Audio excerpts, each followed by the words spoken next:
dentro de la macabra secta que formó una familia con 28 bebés robados. En las colinas boscosas de Victoria, Australia, existe una propiedad abandonada que los lugareños evitan mencionar. Rodeada de alambre de púas oxidado y engullida por la vegetación salvaje, esta tierra guarda secretos que desafían la comprensión humana. Durante más de 2 décadas, entre los años 60 y 80, este lugar sirvió como prisión para 28 niños robados a sus madres biológicas. Aquí, bajo el mando de una mujer que se proclamaba la reencarnación femenina de Jesucristo, ocurrieron algunos de los crímenes más perturbadores jamás documentados en la historia australiana. Esta no es solo la historia de un culto. Es la crónica de cómo una viuda desesperada transformó su dolor en una máquina de horror que destruyó cientos de vidas. Y es la historia de médicos que traicionaron su juramento, abogados que falsificaron documentos y una sociedad que cerró los ojos ante lo impensable. Hoy nos adentraremos en las profundidades de una de las organizaciones criminales más sofisticadas jamás creadas. Un imperio construido sobre el yoga, las drogas psicodélicas y el robo sistemático de recién nacidos. ¿Desde dónde me estás viendo? ¿Es tu primera vez en el canal? Déjamelo en los comentarios y no olvides suscribirte para más investigaciones como esta. La historia que estás a punto de escuchar va más allá de cualquier ficción de terror, porque a veces la realidad supera las pesadillas más oscuras de la imaginación humana. Evelyn Grace Victoria Edwards nació el 30 de diciembre de 1921 en el pequeño pueblo rural de Sale, en las afueras de Melbourne. Desde el primer día de vida, el destino pareció conspirar contra ella de maneras que moldearon una de las mentes más perturbadas en la historia criminal australiana. Su infancia fue un catálogo de abandono y trauma psicológico. Ralph Edwards, su padre, fue un fantasma en la vida de sus hijos, apareciendo solo el tiempo suficiente para embarazar a Florence, su esposa, antes de desaparecer nuevamente en las sombras.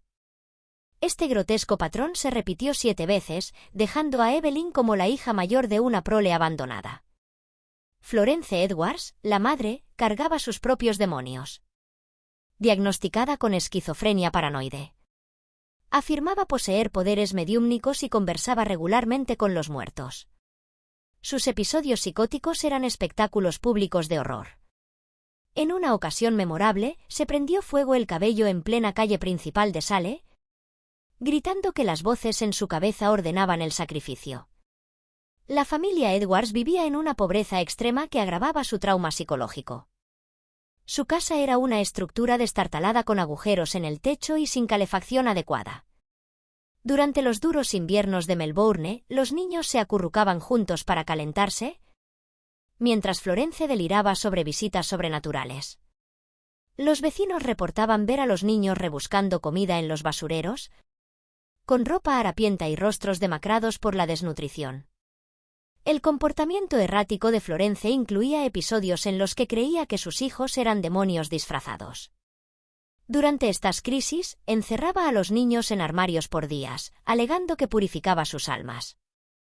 Evelyn, siendo la mayor, recibía frecuentemente la culpa por los comportamientos demoníacos de sus hermanos menores, creando un complejo de culpa que la perseguiría toda su vida. La comunidad local en Sale veía a la familia Edwards como parias. Las congregaciones de la iglesia susurraban sobre la locura de Florence y cruzaban la calle para evitar a los niños. Este aislamiento social enseñó a la joven Evelyn que era fundamentalmente diferente a los demás, una lección que más tarde se manifestaría en su creencia de que estaba divinamente elegida para un propósito especial. Las hospitalizaciones psiquiátricas de Florence fueron constantes, dejando a Evelyn, con apenas 8 años, responsable de cuidar a 6 hermanos menores. Cuando no criaba a sus hermanos, era trasladada de orfanato en orfanato, cargando una maleta de cartón que contenía todas sus posesiones mundanas. En los orfanatos, Evelyn desarrolló una personalidad manipuladora como mecanismo de supervivencia. Aprendió a identificar las debilidades emocionales de los cuidadores y a explotarlas para obtener un trato preferencial. Esta habilidad para leer psicológicamente se convertiría en su arma más poderosa décadas después. Los registros del orfanato de ese periodo describen a Evelyn como una niña inusualmente inteligente pero perturbada, que mostraba comportamientos preocupantes hacia los niños más pequeños. El personal notaba que a menudo convencía a otros niños de romper las reglas, para luego observar con fascinación cómo eran castigados. Incluso a los 8 años, demostraba una habilidad asombrosa para manipular a otros mientras ella misma permanecía por encima de toda sospecha. Durante su adolescencia, Evelyn mostró signos tempranos de comportamiento sociopático. Mentía compulsivamente, creando elaboradas historias sobre una familia rica que vendría a buscarla. Cuando otros niños cuestionaban sus mentiras, Evelyn los manipulaba para que se pelearan entre sí, observando los conflictos con fría fascinación. A los 20 años, en 1941, Evelyn conoció a Lionel Harris, un cabo de la Real Fuerza Aérea Australiana. El matrimonio parecía ofrecer la estabilidad que siempre había deseado. Compraron una casa modesta en Victoria y 2 años después nació Judith, su única hija biológica. Pero incluso en esta aparente fase feliz, surgieron señales inquietantes. Lionel comenzó a notar comportamientos extraños en Evelyn respecto al bebé. Describió la relación entre madre e hija como muy extraña y anormal, observando que Evelyn mostraba una frialdad emocional perturbadora con Judith. La joven madre parecía incapaz de formar vínculos normales y efectivos, tratando a su propia hija más como un objeto que como un ser humano. Los amigos militares de Lionel que visitaban la casa reportaron sentirse profundamente incómodos con Evelyn. La describían con ojos muertos y notaban que hablaba de Judith en términos clínicos, como si discutiera sobre una mascota y no sobre su hija. Un amigo recordó que Evelyn decía que los bebés eran tablas en blanco, que podían ser programadas correctamente con las técnicas adecuadas. Preocupado porque su esposa seguía los pasos de su madre esquizofrénica, Lionel solicitó su baja de la Fuerza Aérea, alegando que Evelyn tenía problemas de salud mental y descuidaba al bebé. Temía genuinamente que Evelyn pudiera hacerle daño a Judith durante uno de sus episodios de desconexión emocional. La familia se mudó a Sydney, donde Lionel consiguió trabajo como vendedor de autos, esperando que el cambio de ambiente ayudara a su esposa. El comportamiento de Evelyn en Sydney se volvió aún más errático. Alternaba entre periodos de total negligencia hacia Judith y momentos de obsesión asfixiante. Lionel documentó en cartas a su familia que Evelyn a veces olvidaba alimentar a la bebé durante horas. Otras veces la sostenía tan fuerte que Judith lloraba de dolor. Pero el destino tenía otros planes. Evelyn y Lionel decidieron adoptar un segundo hijo para completar su familia perfecta. El 8 de enero de 1955, Lionel conducía hacia el orfanato para recoger al bebé que cambiaría sus vidas para siempre. Nunca llegó a su destino. El accidente automovilístico fue devastador. Lionel murió instantáneamente cuando su vehículo colisionó con un camión de carga en una carretera rural. La agencia de adopción, siguiendo las políticas conservadoras de la época, canceló inmediatamente el proceso. Una mujer soltera era considerada incapaz de criar a un niño. En un solo día, Evelyn perdió a su esposo y al hijo que nunca conoció. El dolor se transformó en algo más oscuro, una obsesión que crecería como un cáncer en su alma durante los siguientes 15 años. Este momento marcó el nacimiento de la mujer que se convertiría en Ann Hamilton Byrne. Durante los años 60, Evelyn se reinventó por completo. Cambió legalmente su nombre a Ann Hamilton, abandonando cualquier conexión con su traumático pasado. Descubrió el yoga en una época en que la práctica era vista como exótica y misteriosa en Occidente. Su primera clase de yoga fue impartida por una mujer que había viajado por el mundo, vivido en cuevas en India y estudiado con auténticos gurús. Ann quedó fascinada no solo por la práctica, sino por el poder que esa mujer ejercía sobre sus seguidores. Allí había alguien que comandaba respeto, admiración y devoción absoluta. Ann se sumergió obsesivamente en el mundo espiritual oriental. Estudió filosofías hindúes y budistas y prácticas ocultas. Más importante aún, aprendió a usar conocimientos esotéricos para manipular mentes vulnerables. Cuando comenzó a enseñar yoga, sus clases eran diferentes. Mientras otros instructores se enfocaban en posturas físicas y transformaban cada sesión en un sermón espiritual, ella hablaba de reencarnación, karma y la posibilidad de trascender la mortalidad humana. Sus primeros seguidores fueron amas de casa aburridas de los suburbios de Melbourne, mujeres atrapadas en matrimonios infelices, buscando sentido en vidas que consideraban vacías. Anne les ofrecía algo que sus esposos nunca pudieron: validación, propósito y la promesa de una familia espiritual que las aceptaría incondicionalmente. La transformación de Anne de instructora de yoga a líder de culto comenzó cuando convenció a sus primeras seguidoras de abandonar sus matrimonios. En una sociedad donde el divorcio era escandaloso, Anne ofrecía refugio para mujeres rechazadas. Prometía una nueva clase de familia, basada en vínculos espirituales más que en lazos de sangre. Pero Anne sabía que necesitaba más que amas de casa desesperadas. Necesitaba poder real, influencia genuina. Necesitaba hombres, específicamente hombres con conexiones, dinero y autoridad. Y ya había elegido a su primera víctima masculina. El Dr. Raina Johnson era todo lo que Anne Hamilton necesitaba para transformar su pequeño círculo de yoga en una organización con verdadero poder. Graduado de Oxford con un doctorado en física, Johnson ocupaba un puesto prestigioso en la Universidad de Melbourne y mantenía conexiones íntimas con la élite intelectual y política de Australia. Pero detrás de su impecable reputación académica, Johnson ocultaba una peligrosa obsesión por lo paranormal. Fascinado por la clarividencia, fenómenos psíquicos y filosofías orientales, era el objetivo perfecto para la manipulación calculada de Anne. Johnson había pasado años estudiando fenómenos inexplicables, documentando casos de telepatía y precognición en laboratorios controlados. Sus trabajos académicos sobre conciencia cuántica y física de fenómenos psíquicos lo convirtieron en una figura controvertida en círculos científicos. Sus colegas susurraban que su brillante mente había sido corrompida por pseudociencia, pero Johnson seguía convencido de que la conciencia podía trascender las limitaciones físicas. La estrategia de Anne para capturar a Johnson fue una obra maestra de ingeniería social. Durante semanas estudió sus hábitos, rutinas y vulnerabilidades. Descubrió que empleaba a un jardinero llamado Tom, un hombre solitario y fácilmente influenciable que mantenía los elaborados jardines de la propiedad Johnson. Anne sedujo metódicamente a Tom, usando encanto y promesas de afecto para extraer información íntima sobre la vida de Johnson.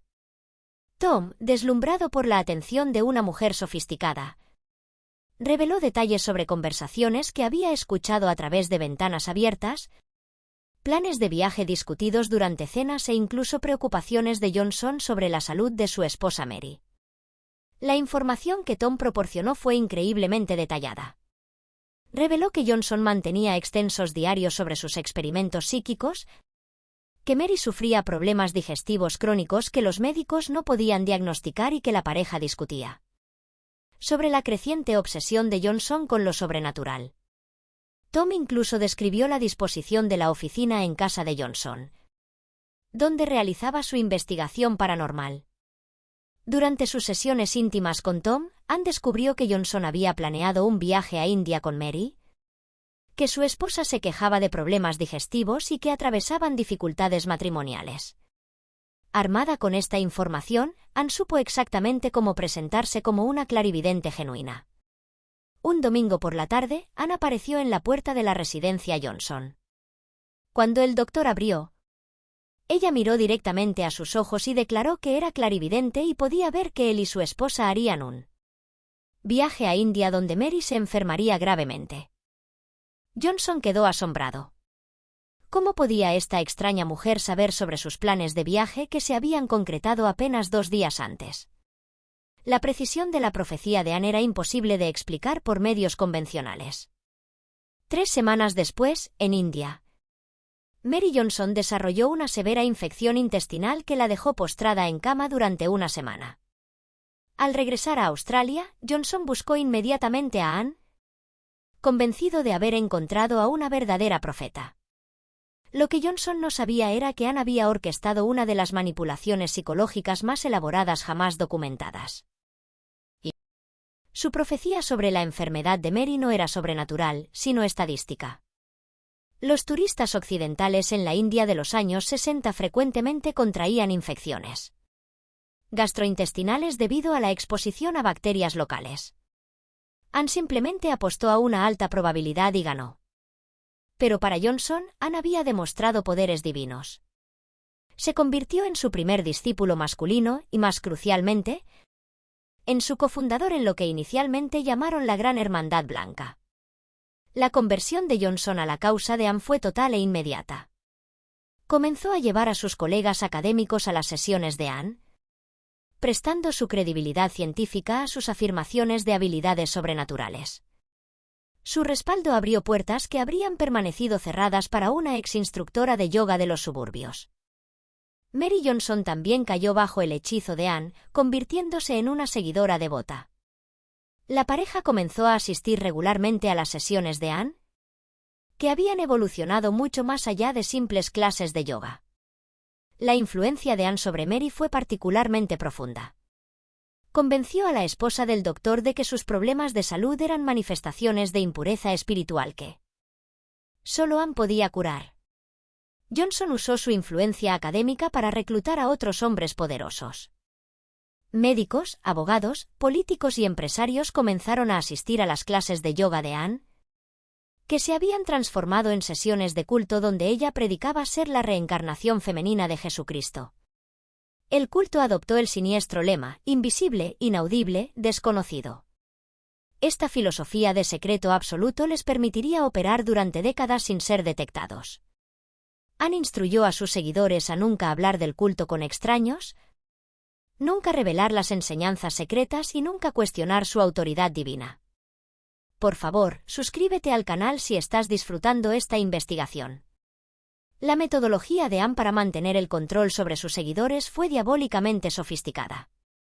Reclutó al Dr. Lance Whitaker, un psiquiatra especializado en drogas psicodélicas que proporcionaba LSD en cantidades industriales. Whitaker estaba genuinamente interesado en usar sustancias psicodélicas para el tratamiento psiquiátrico, pero Anne pervirtió su investigación con fines de control mental. El Dr. Whitaker había realizado investigaciones legítimas sobre terapia con LSD para la depresión resistente en un centro psiquiátrico de Melbourne. Su trabajo formaba parte de un movimiento internacional más amplio que exploraba la terapia psicodélica, incluyendo a investigadores como Timothy Leary y Stanislav Grof. Sin embargo, la investigación de Whitaker tomó un giro oscuro cuando conoció a Anne a través de la introducción de Johnson. El ritual de iniciación para nuevos miembros era un ejercicio de terror psicológico. Los reclutas eran drogados con dosis masivas de LSD y encerrados en habitaciones completamente oscuras. Durante horas, mientras alucinaban violentamente, Anne aparecía vestida con túnicas blancas iluminadas por luces cuidadosamente posicionadas, creando una atmósfera de otro mundo que parecía divina para mentes adultas ya fragmentadas por la droga. Los reclutas emergían de estas sesiones convencidos de haber presenciado una visión religiosa genuina. La combinación de privación sensorial, potentes alucinógenos y elementos teatrales cuidadosamente orquestados creaba experiencias tan profundas que los participantes nunca cuestionaban su autenticidad. Anne también desarrolló un elaborado sistema de milagros médicos para impresionar a nuevos seguidores. Los médicos del culto administraban secretamente medicamentos que causaban síntomas de enfermedades graves en miembros seleccionados durante las sesiones grupales y luego los curaban dramáticamente. En realidad, los médicos simplemente dejaban de envenenar a las víctimas. Estas curaciones escenificadas eran increíblemente sofisticadas. Los miembros del culto desarrollaban síntomas misteriosos, parálisis súbitas, dolores inexplicables o extrañas afecciones cutáneas que desconcertaban a los médicos externos. Luego, durante ceremonias grupales dramáticas, Anne canalizaba energía divina para curar estas dolencias al instante. El impacto psicológico en los testigos era abrumador, creando una fe inquebrantable en los poderes sobrenaturales de Anne. Pero la verdadera obra maestra de Anne llegó cuando el Dr. Johnson la presentó a Joy, una anciana dueña de un hospital psiquiátrico privado. Joy estaba al final de su vida, sola y buscando significado espiritual. Anne identificó inmediatamente la oportunidad y comenzó a cortejarla con atención constante y promesas de salvación eterna. Usando su letal combinación de encanto y manipulación psicológica, Anne convenció a Joy de alterar su testamento, dejando el hospital a su nombre. Anne visitaba a Joy diariamente, llevándole flores, escuchando sus historias y haciéndola sentir amada y valorada por primera vez en años. Cuando Joy murió unos meses después, Anne se convirtió en la propietaria de un centro médico autorizado. En la Australia de los años 60.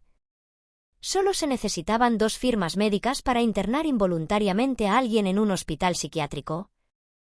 Y ahora Anne controlaba una red de médicos leales y poseía una prisión privada donde podía hacer desaparecer a cualquiera que amenazara su organización. La primera prueba de su nuevo poder llegó cuando conoció a Bill Byrne. Bill Byrne era un hombre casado con 4 hijos cuando cruzó caminos con Anne Hamilton en 1968. A sus 47 años, Anne se había convertido en una depredadora emocional consumada, capaz de destruir familias enteras con precisión quirúrgica. La obsesión de Bill por Anne fue instantánea y total. En semanas estaba dispuesto a abandonar todo, esposa, hijos, reputación, para estar con ella. Anne ejercía sobre él lo que testigos describieron como un glamour sobrenatural, una atracción magnética que parecía desafiar la explicación racional. Bill no era un hombre fácilmente manipulado. Empresario exitoso y padre dedicado, había construido una vida estable y respetable. Pero Anne identificó su vulnerabilidad, una crisis de la mediana edad y un matrimonio que se había vuelto rutinario. Le ofreció aventura, pasión y la promesa de una vida espiritual superior.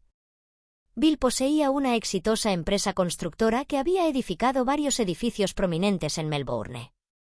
Sus conexiones comerciales incluían concejales, ejecutivos bancarios y desarrolladores inmobiliarios. Exactamente el tipo de red influyente que Anne necesitaba para expandir sus operaciones. Los recursos financieros de Bill también eran sustanciales, proporcionando a Anne el capital necesario para comprar propiedades adicionales y financiar su creciente organización. Pero Anne tenía un problema. La esposa de Bill, May, se negaba a concederle el divorcio y amenazaba con exponer el culto a las autoridades. May había descubierto la implicación de su esposo con el extraño grupo y estaba decidida a luchar por su familia. Comenzó a investigar el culto por su cuenta, recopilando pruebas y preparando una batalla legal por la custodia de los niños. May había empezado a documentar los extraños cambios de comportamiento de Bill, sus ausencias inexplicables y sus crecientes contribuciones financieras a la organización de Anne. Descubrió que Bill ya había transferido sumas significativas de dinero a cuentas controladas por Anne y se preparaba para presentar documentos legales para congelar sus bienes conjuntos. La solución de Anne fue elegante en su crueldad. Usando su red de médicos corruptos, hizo que May Byrne fuera internada involuntariamente en su hospital psiquiátrico bajo falsas acusaciones de inestabilidad mental. 2 médicos del culto firmaron los documentos necesarios alegando que May representaba un peligro para sí misma y para otros. Los papeles de internación alegaban que May sufría delirios paranoides agudos y tendencias violentas hacia miembros de la familia. Afirmaban que había amenazado con dañar a sus hijos y que había sido encontrada hablando con entidades invisibles. Todo fabricaciones completas diseñadas para justificar su encarcelamiento. Lo que le sucedió a May Byrne en las semanas siguientes representa algunos de los crímenes más atroces jamás cometidos en suelo australiano. Fue mantenida en total aislamiento, drogada con medicamentos que causaban severa desorientación y sometida a tratamientos que en realidad eran tortura sistemática. Los médicos del culto inyectaban a May con drogas experimentales que causaban alucinaciones terroríficas. Fue privada de sueño durante días consecutivos, obligada a permanecer en habitaciones heladas sin ropa adecuada y alimentada con una dieta de subsistencia que la dejó desnutrida y débil. El hospital había sido convertido en un sofisticado centro de tortura. Las habitaciones estaban equipadas con dispositivos de restricción, cámaras de privación sensorial y equipos para administrar descargas eléctricas. Anne había invertido mucho en crear un ambiente donde podía quebrantar la voluntad de cualquiera que se opusiera a ella usando métodos que no dejaban evidencia visible de abuso. Durante su hospitalización, Mai fue sometida a sesiones terapéuticas donde los médicos del culto intentaban convencerla de que sus recuerdos sobre Anne y el culto eran delirios psicóticos. Usaban técnicas sofisticadas de gaslighting, haciéndola dudar de su propia cordura y percepción de la realidad. Cuando Mai intentaba protestar o exigir contacto con el mundo exterior, era sometida a sesiones no autorizadas de terapia electroconvulsiva. Estos tratamientos se administraban sin justificación médica adecuada y estaban diseñados puramente para causar trauma psicológico y sumisión. El hospital se convirtió en un laboratorio de horrores donde Anne probaba métodos de control mental que luego usaría con sus víctimas infantiles. Mai fue forzada a tomar cócteles de drogas psiquiátricas que causaban severa confusión mental y docilidad forzada. Después de 6 semanas de tortura psicológica y física, Mai Byrne firmó los papeles de divorcio. Fue liberada del hospital como una sombra de sí misma, traumatizada, quebrada y demasiado aterrorizada para hablar sobre sus experiencias. Bill Byrne se casó con Anne al día siguiente, adoptando el apellido Hamilton Byrne y abandonando completamente a sus 4 hijos biológicos.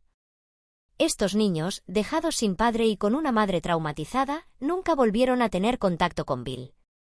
Él los borró de su vida como si nunca hubieran existido.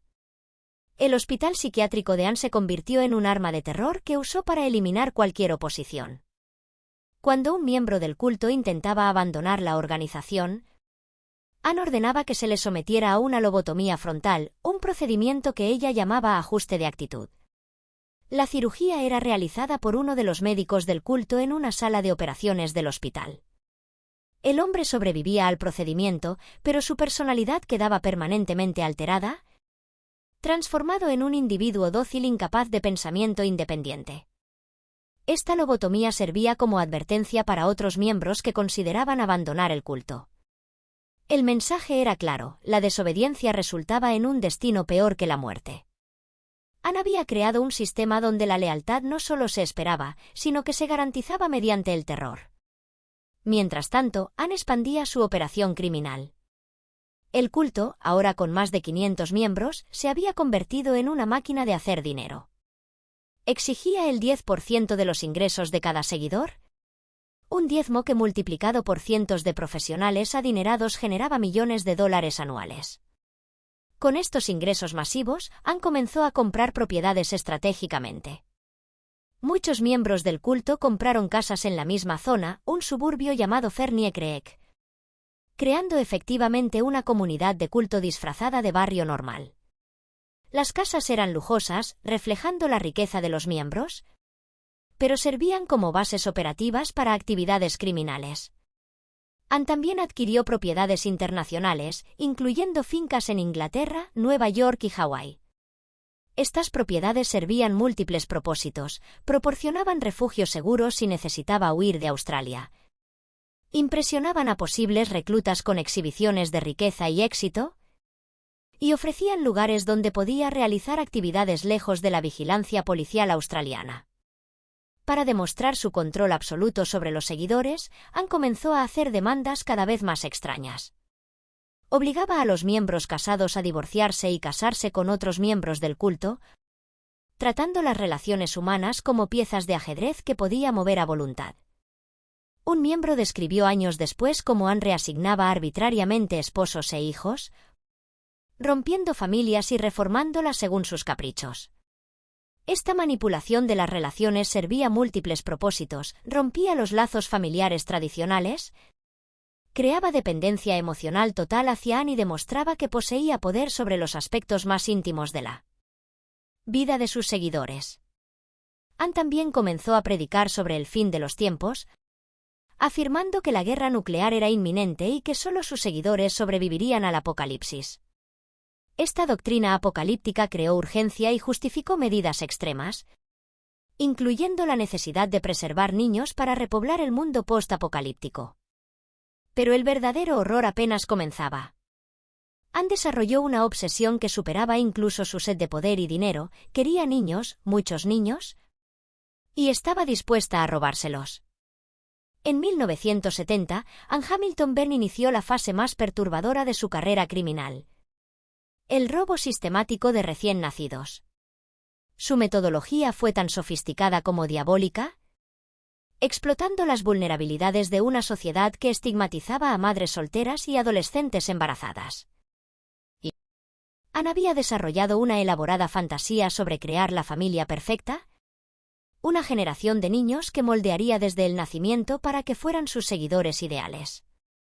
Para realizar esta enfermiza visión, necesitaba bebés y no estaba dispuesta a esperar los métodos legales de adopción. El culto fue renombrado como la familia para reflejar esta nueva obsesión. Anne predicaba que tras el apocalipsis nuclear, sus niños especiales serían responsables de repoblar la Tierra con una raza superior de seres espiritualmente evolucionados. La obsesión de Anne con los niños tenía raíces profundas en su propia infancia traumática y en la pérdida del bebé que nunca logró adoptar tras la muerte de Lionel. Veía a los niños como páginas en blanco que podía moldear a su imagen, creando una generación que la adoraría incondicionalmente y nunca la abandonaría. La transformación de la organización de Anne en una operación de tráfico infantil fue gradual pero sistemática. Comenzó identificando a mujeres embarazadas vulnerables a través de su red de profesionales médicos. Los médicos del culto que trabajaban en hospitales públicos señalaban casos de jóvenes embarazadas solteras o mentalmente inestables, proporcionando a Anne un flujo constante de posibles víctimas. El hospital psiquiátrico de Anne se convirtió en el epicentro de una operación de tráfico de bebés que funcionó durante más de una década. Las adolescentes embarazadas eran admitidas bajo falsos pretextos médicos, mantenidas en aislamiento hasta el parto y luego separadas de sus hijos mediante métodos que desafían la comprensión humana. La sala de maternidad del hospital fue rediseñada específicamente para los propósitos de Anne. Las salas de parto estaban equipadas con espejos unidireccionales que permitían a Anne observar los nacimientos sin ser vista. El aislamiento acústico impedía que las madres escucharan el llanto de sus bebés, y sistemas especiales de ventilación podían introducir gases sedantes para mantener a las madres inconscientes. Durante momentos críticos. Durante el trabajo de parto, las jóvenes madres eran fuertemente sedadas. En el momento del nacimiento, las enfermeras del culto retiraban inmediatamente a los recién nacidos de la sala mientras se les decía a las madres que sus hijos habían nacido muertos. Se preparaban certificados de defunción falsos con anticipación y a veces se mostraban cuerpos, en realidad paquetes con peso, a las madres afligidas para completar el engaño. Sarah Moore fue la primera niña robada mediante este método. Su madre biológica, una adolescente de 15 años, nunca supo que su hija había sobrevivido. Durante décadas cargó con la culpa de una muerte que nunca ocurrió, mientras Sarah crecía creyendo que Anne era su madre biológica. La red de Anne se expandió más allá del hospital. Médicos del culto en hospitales públicos identificaban madres vulnerables, adolescentes, mujeres solteras, pacientes con problemas mentales y coordinaban el robo de sus bebés. Abogados corruptos falsificaban certificados de nacimiento y documentos de adopción, creando identidades completamente fabricadas para los niños robados. Peter Kibbe, un abogado prominente del culto, supervisaba la falsificación de documentos. Creó una compleja red de certificados de nacimiento falsos, registros de adopción forjados e identidades fabricadas que permitían que los niños robados existieran oficialmente como hijos biológicos de Anne. La operación de Kibbe fue increíblemente sofisticada, involucrando múltiples departamentos y agencias gubernamentales. Tenía contactos en el registro de nacimientos, defunciones y matrimonios que alteraban documentos y creaban registros falsos con fechas retroactivas.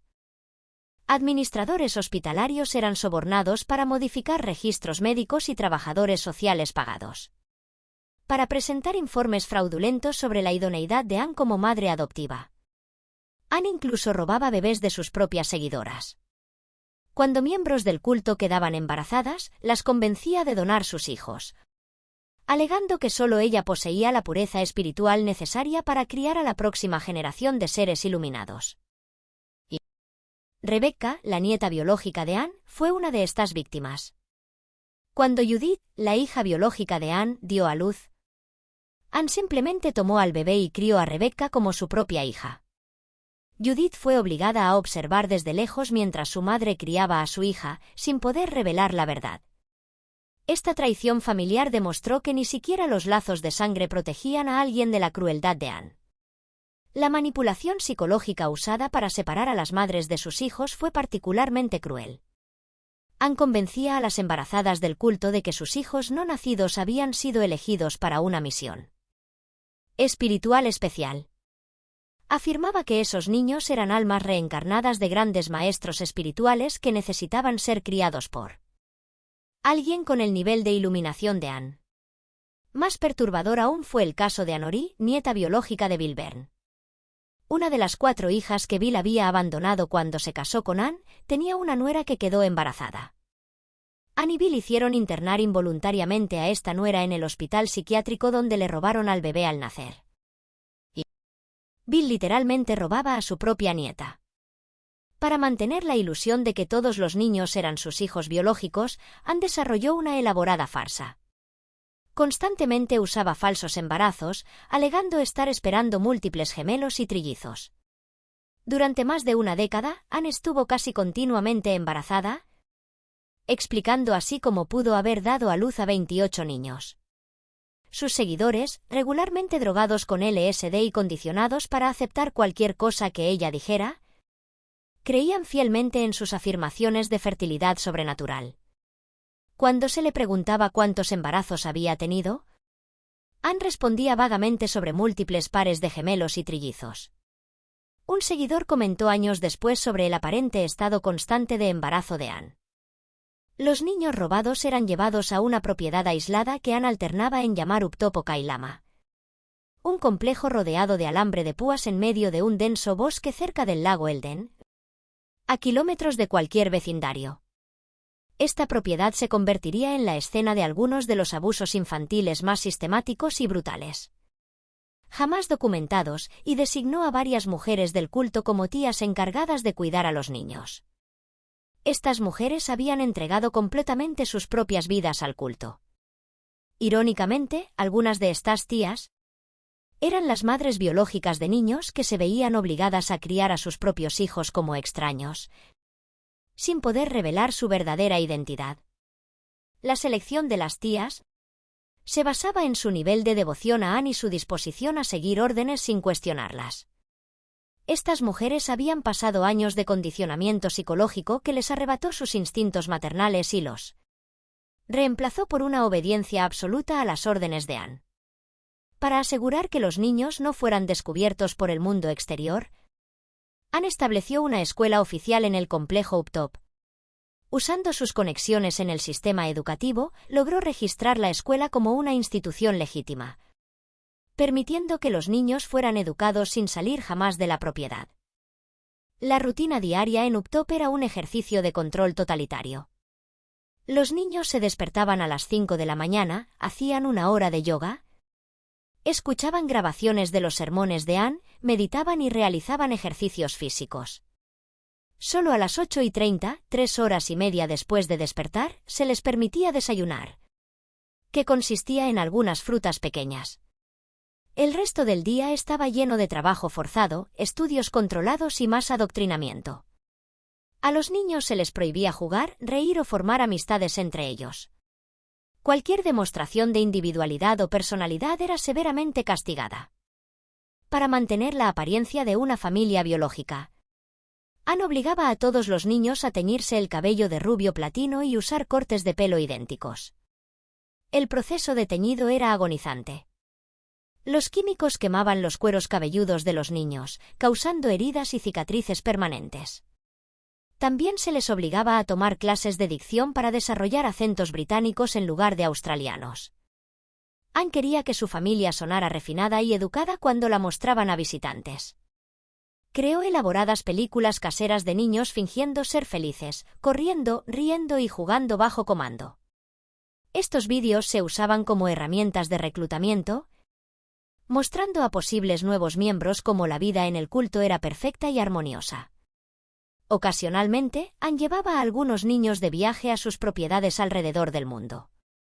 Había comprado casas lujosas en Inglaterra, Nueva York, Londres y Hawái. Durante estos viajes, los niños eran exhibidos como trofeos, la familia perfecta de Anne. Pero seguían viviendo bajo las mismas brutales condiciones, solo en diferentes lugares.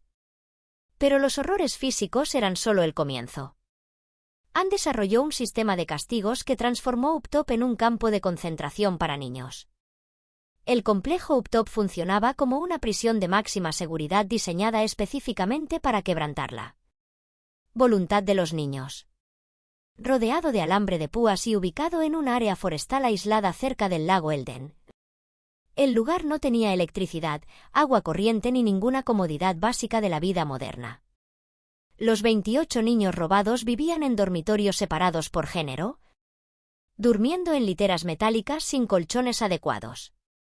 El baño era un agujero en el suelo que debía vaciarse manualmente, y los niños se veían obligados a lavarse en cubos de agua fría, incluso durante los duros inviernos australianos. Anne había construido un escondite secreto en el complejo, un espacio angosto entre las paredes de la casa principal que llamaba el agujero.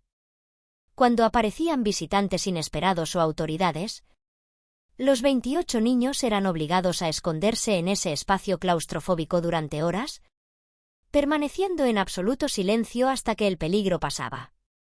La entrada al escondite se accedía a través de un armario y una pequeña cortina disfrazaba la entrada. La construcción del agujero había sido cuidadosamente planeada durante la edificación del complejo Uptop. Anne había contratado a trabajadores de la construcción que eran miembros del culto para crear este espacio oculto, asegurándose de que ningún contratista externo supiera de su existencia.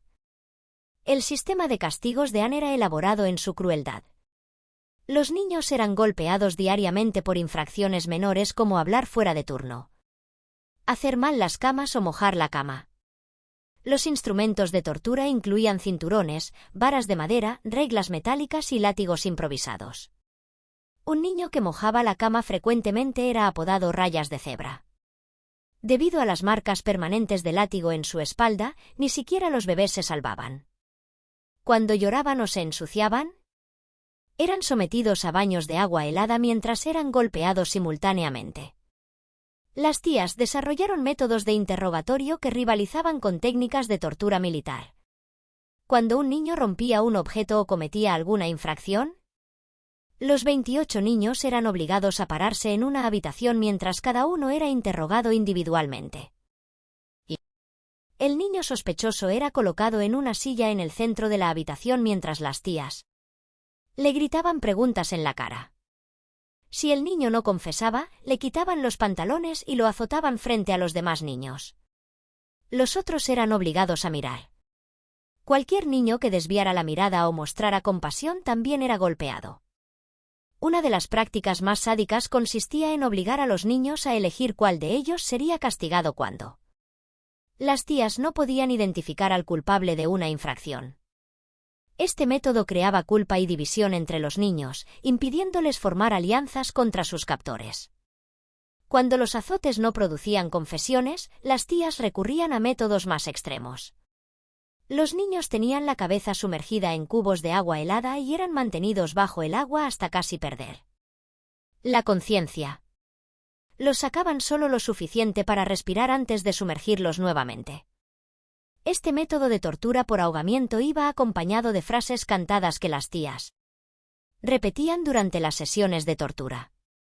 Los niños, algunos de apenas 4 o 5 años, eran sometidos a esta forma de waterboarding hasta confesar crímenes que a menudo no habían cometido.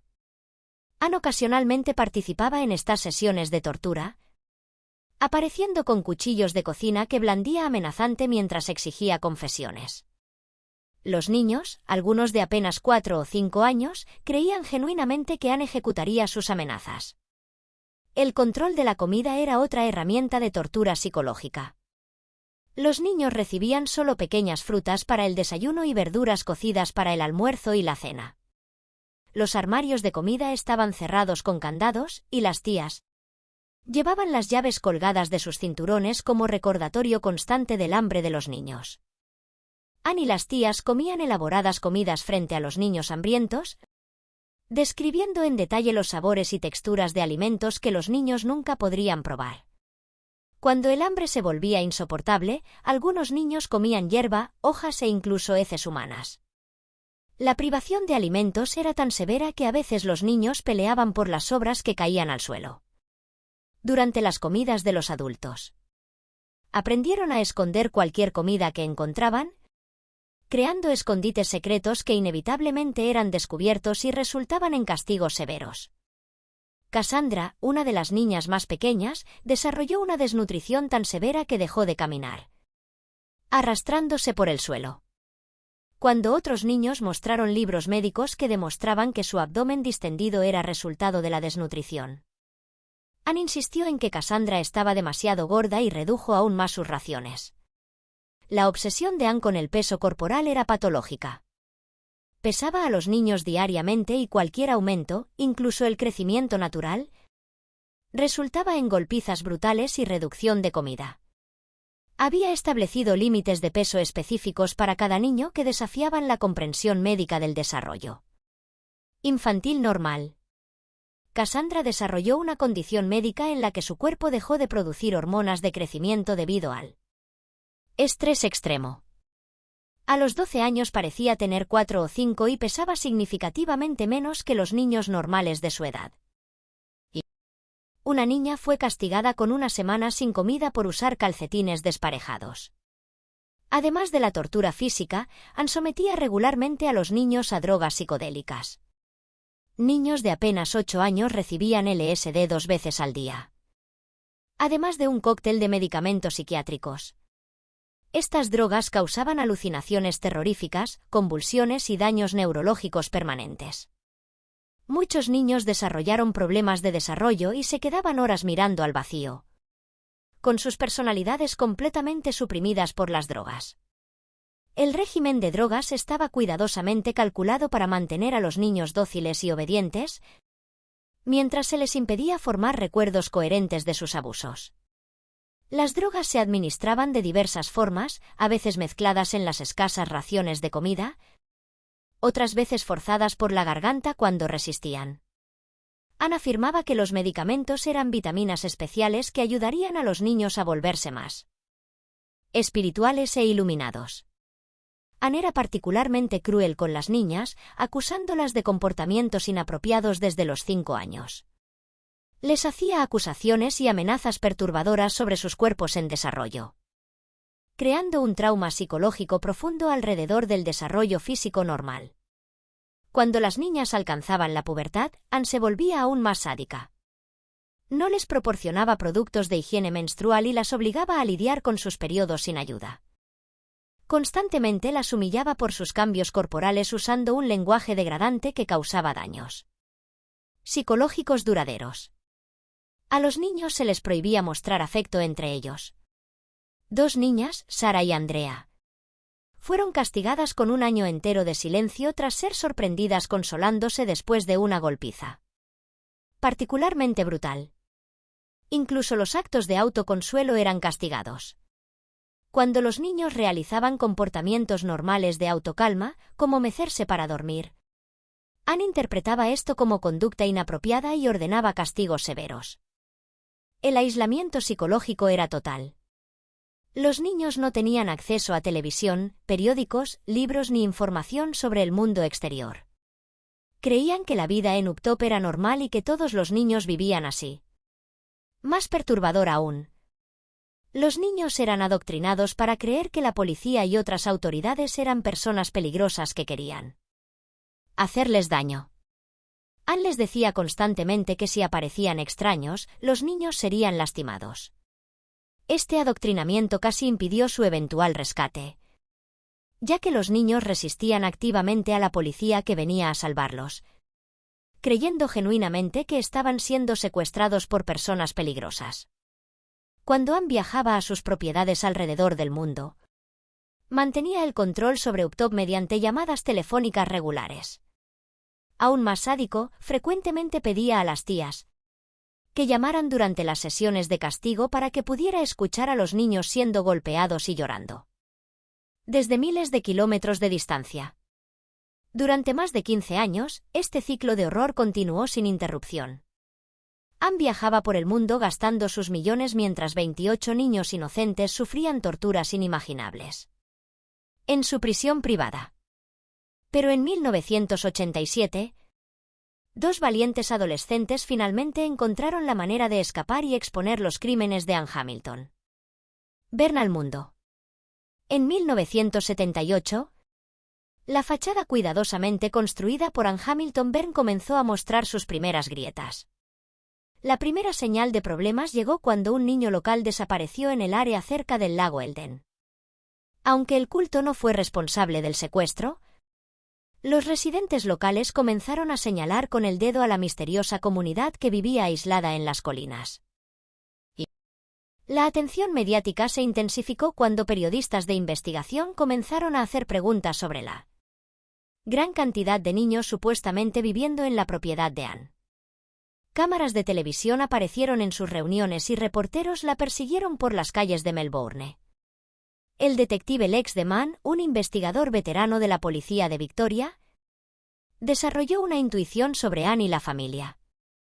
Escribió informes recomendando una investigación criminal completa de la organización, pero sus preocupaciones fueron inicialmente ignoradas por sus superiores, quienes consideraban al grupo solo una secta religiosa excéntrica. Deman había notado patrones extraños. Reportes de niños vistos en la propiedad, pero nunca en escuelas locales o eventos comunitarios. Vecinos reportaban escuchar llantos de niños por la noche, pero durante el día la propiedad parecía desierta. Estos aparentemente pequeños detalles formaban un cuadro perturbador que el hombre no podía ignorar. La persistencia del detective finalmente dio frutos cuando convenció a sus superiores para autorizarla vigilancia de la propiedad Uptop. Durante meses, la policía observó el complejo desde posiciones ocultas, documentando las entradas y salidas de miembros del culto y ocasionalmente vislumbrando niños a través de las ventanas. Durante una primera búsqueda policial en Uptop, Anne había preparado su defensa final. Los 28 niños estaban escondidos en el agujero, el espacio angosto entre paredes, donde permanecieron en absoluto silencio durante horas mientras la policía registraba la propiedad. Al no encontrar evidencia de niños, la policía se retiró sin saber que estaban a metros de una de las operaciones de abuso infantil más grandes en la historia australiana. Pero la presión se intensificaba. Los miembros del culto comenzaron a abandonar la organización en masa, algunos hablando con los medios sobre sus experiencias. Anne, ahora con 66 años y cansada de décadas gestionando su imperio criminal, tomó una decisión que sellaría su destino. Huyó a su mansión en Nueva York, dejando las operaciones diarias del culto a las tías. El éxodo de miembros del culto se aceleró a medida que historias de abuso comenzaban a salir a la luz en los medios. Exseguidores se presentaron con relatos de explotación financiera, separaciones forzadas de familiares y visiones perturbadoras de lo que sucedía con los niños en Uptop. Sin la presencia intimidante de Anne, las dos adolescentes mayores en Uptop, Sarah Moore y Leanne Hamilton Byrne, comenzaron a rebelarse. Empezaron a escapar por la noche para robar comida de casas vecinas, desesperadas por alimentar a los otros niños hambrientos. Durante estas escapadas nocturnas, Sarah y Leanne encontraron residentes locales que les mostraron cómo era la vida normal fuera del culto. Por primera vez experimentaron interacciones familiares normales, comidas adecuadas y la bondad humana básica. Estas experiencias les revelaron cuán anormal y abusiva era su vida en Uptop. Las familias locales que encontraron a las dos adolescentes quedaron impactadas por su condición, desnutridas, con cicatrices visibles de golpes y completamente ignorantes sobre aspectos básicos de la vida moderna. Estas familias comenzaron a proporcionar comida y apoyo, construyendo gradualmente confianza con las adolescentes traumatizadas. Las dos jóvenes nunca habían visto televisión, no sabían usar teléfonos y estaban aterrorizadas por sonidos normales como motores de autos y sirenas. Comían con hambre desesperada y se estremecían ante movimientos repentinos, mostrando todos los signos clásicos de abuso severo y trauma. Cuando Ann descubrió estas fugas, ordenó castigos brutales para Sarah y Leanne por teléfono desde Nueva York. Pero las dos adolescentes habían probado la libertad y ya no podían ser quebrantadas. En un acto final de desafío, Sarah rompió la regla más sagrada del culto, llevó a un extraño a Uptop. Esta violación enfureció tanto a Ann que expulsó a Sarah del culto, abandonándola efectivamente. Leanne la siguió inmediatamente y juntas, el 14 de agosto de 1987, tomaron la decisión más valiente de sus vidas. A pesar de años de adoctrinamiento que les enseñó que la policía era peligrosa, caminaron hasta una estación local y contaron la verdad sobre Uptop. La operación policial que siguió fue una de las mayores en la historia australiana.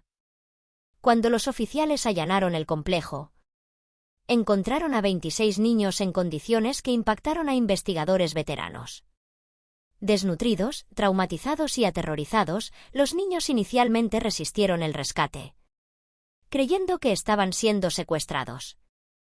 Las tías fueron arrestadas de inmediato. Búsquedas posteriores en otras propiedades del culto revelaron documentos incriminatorios, grandes cantidades de LSD y evidencia de la vasta red criminal de Ann. El hospital psiquiátrico fue cerrado permanentemente y varios médicos del culto perdieron sus licencias médicas.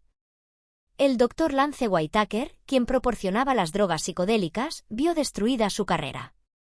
El Dr. Raina Johnson, el respetado cofundador, vio arruinada su reputación académica. Ann Hamilton Byrne y Bill huyeron a Estados Unidos, donde vivieron como fugitivos durante 6 años. La investigación policial duró 5 años completos, con detectives trabajando incansablemente para construir un caso contra ella. El punto de inflexión llegó cuando Peter Kibbe, un abogado de culto de larga data, tuvo un desacuerdo con Ann y decidió cooperar con la policía. Durante 3 meses, Kibbe ayudó a los investigadores a descifrar décadas de documentos falsificados y complejas transacciones financieras. Kibbe reveló detalles sobre cuentas bancarias secretas, propiedades compradas bajo nombres falsos y una red de corrupción que se extendía por toda la sociedad australiana. Su cooperación fue crucial para exponer la verdadera magnitud de los crímenes de Ann.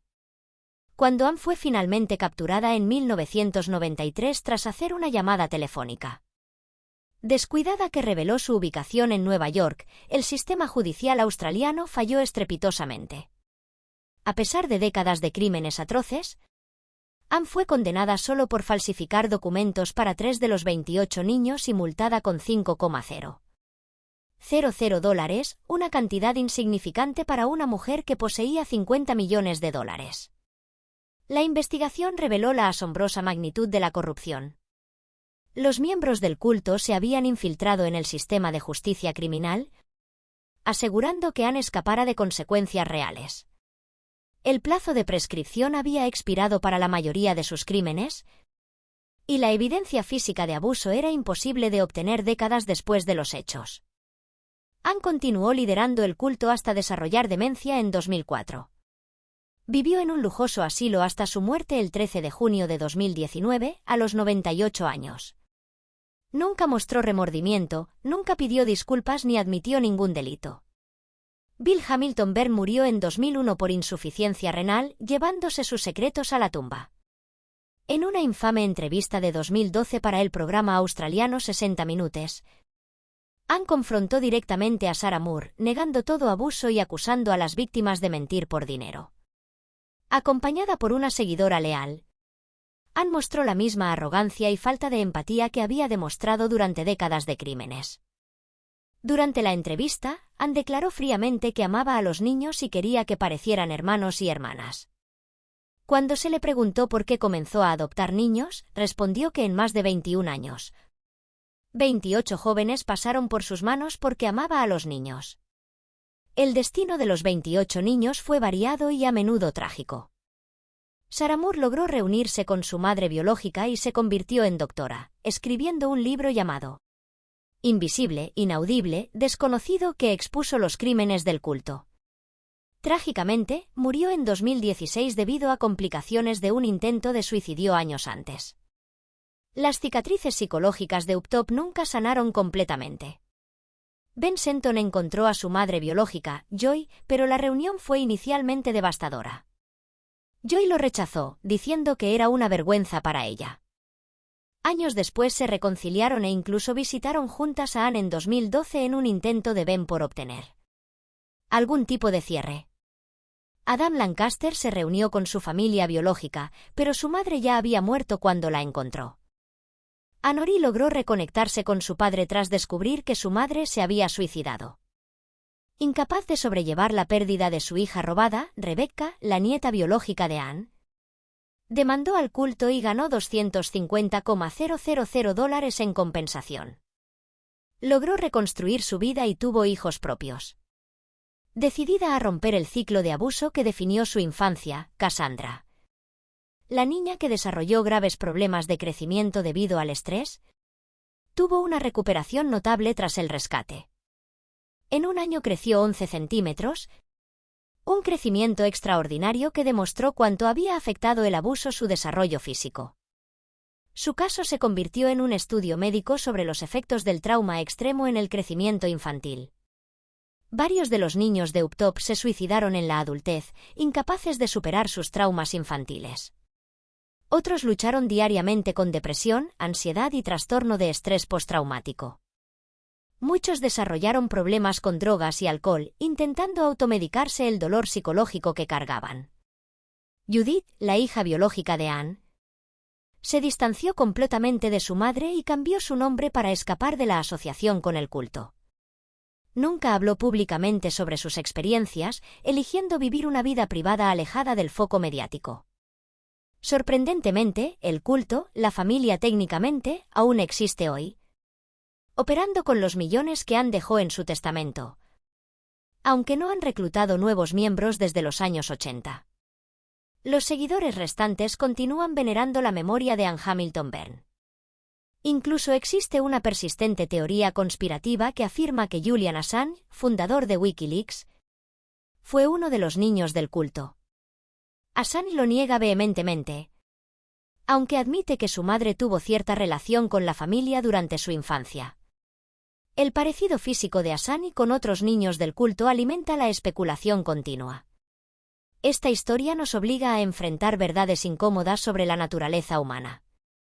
¿Cómo puede una sociedad entera fallar en proteger a 28 niños durante más de 2 décadas? ¿Cómo pueden profesionales médicos y legales estar tan completamente corrompidos? La respuesta radica en entender que el mal rara vez aparece como esperamos. Anne Hamilton Byrne no era un monstruo obvio. Era carismática, inteligente y superficialmente respetable. Explotó las vulnerabilidades de una sociedad que estigmatizaba a madres solteras y confiaba ciegamente en las autoridades médicas. El caso también revela cómo instituciones que deberían proteger a los vulnerables pueden ser pervertidas. El hospital psiquiátrico que debería sanar se convirtió en un instrumento de tortura. El sistema legal que debería buscar justicia fue corrompido desde dentro. Incluso el concepto de familia fue pervertido en algo monstruoso. El detective Lex DeMann, que pasó años investigando el caso, declaró que Anne Hamilton Byrne fue la persona más malvada que jamás había conocido. Señaló que sus seguidores realmente creían que ella era Jesucristo y que robaba niños, los maltrataba e indoctrinaba a sus seguidores. Su historia sirve como advertencia sobre los peligros del poder absoluto y la devoción ciega. Muestra cómo instituciones que deberían proteger a los vulnerables pueden ser pervertidas para causar daños inimaginables. Y, más importante aún, honra el extraordinario coraje de Sarah Moore y Leanne Hamilton Byrne, 2 adolescentes que arriesgaron todo para salvar a sus hermanas y hermanos adoptivos. Sin su valentía, los horrores de Uptop podrían haber continuado por décadas más. El complejo Uptop permanece abandonado hoy, ubicado cerca del lago Eldon, donde miles de australianos vacacionaban durante las 2 décadas en que los niños estuvieron prisioneros. Nadie vio nada. Nadie dio la alarma. Cuando finalmente se dio la alarma y la policía llegó, las tías ya habían puesto en marcha su plan y los niños simplemente desaparecieron en el agujero. Hoy, cuando escuchamos sobre cultos y abusos institucionales, debemos recordar a los 28 niños de Uptop. Sus historias nos recuerdan que el precio de la complacencia se mide en vidas humanas destruidas. Y que a veces lo único que separa a la civilización de la barbarie es el coraje de 2 adolescentes dispuestas a decir la verdad sin importar el costo personal. Las cicatrices que Uptop dejó en la vida de sus sobrevivientes son recordatorios permanentes y eternos de uno de los capítulos más oscuros en la historia criminal moderna. Pero también son testimonios de la resiliencia del espíritu humano y la capacidad de sobrevivir lo impensable. Esta fue una de las investigaciones más perturbadoras que hemos realizado. Si conoces a alguien que pueda estar en una situación de abuso, no dudes en buscar ayuda. Y recuerda, suscríbete al canal para más investigaciones que revelan la verdad detrás de los crímenes más impactantes de la historia.